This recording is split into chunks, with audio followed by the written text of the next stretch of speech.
Who packs for you then? I do, but I usually pack like last minute, like in the morning before I have to leave. Yeah. What does it do to your routine? I mean, you have your preparation routine. A lot of guys on the team do. The young guys are used to a certain thing, and You make it work. I think the biggest difference is the time zone. You just try to get some sleep. But it is nice not to have to take 2 West Coast trips in 2 weeks. It's just effectively one. What lessons do you think this team can learn about itself on that swing? Well, I mean, we're playing a couple really good football teams, and we'll take it 1 week at a time here. Seattle is the focus, and we'll deal with the logistics of what comes after that. So, I definitely will enjoy being on the road together. I know that. It's a group that really enjoys each other's company, and playing a couple good football teams. You guys have been winning a lot of games by a large margin recently. Seattle, maybe a closer game. Do you feel like that gives maybe some of the younger guys the experience that they need for playoffs down the road? Well, listen, I feel like if you're a young guy, every week feels like a playoff week for you because you're fighting for your life just to keep your head above water. I've been there. And, at the end of the day, this team's got such an even-keeled kind of focus.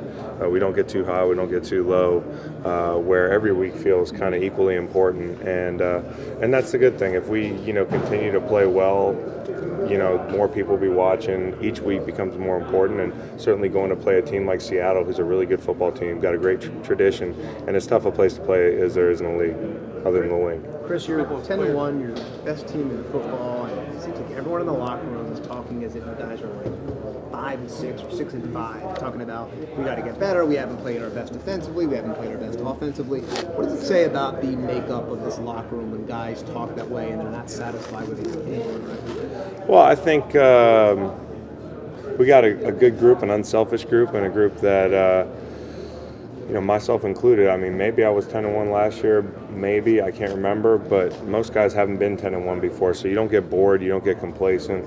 This is fun. You want more of it. You want to win more. And the only way to do that is put one foot in front of the other and deal with every opponent like it's the biggest game of the year, and that's the way we've been. I mean, and certainly we won't have to trick our minds going to Seattle. I mean, that's a really good football team, and once guys that haven't played in that atmosphere before you step out on that field, they'll really understand how fun that can be to play up there. you've been challenged by that before. I mean, playing in Seattle, bunch of times, played there right? 8 times. Yeah, 8 times. Yeah. It took me till my 8th time to win. Okay. So, what are the challenges that? I mean, just the noise. Certainly if you don't like cold, rainy weather, you won't like it. But I think it's fun football weather. When I was in St. Louis, not to take it back too far, but we always got scheduled the last game of the year, Week 17, in Seattle, and it was always 34 and light rain. So, I mean, they got great fans. The atmosphere is awesome, and they've had a really good football team for a long time. So certainly they've got a reputation they've earned, and it's a tough place to play. Have you ever spent any time in Seattle? Yeah, I like the city. I really do. What do you like? Yeah, it's just a nice vibe. Yeah. I mean, it really is cool. I mean, but we're going to be in and out, so. Not going to have time to go to Pike's Market, or? I might walk through. Yeah. I do enjoy that. You the donuts guy? I like donuts. Maybe not the day before a game. Okay. Maybe get some for the road. Put them in my pocket.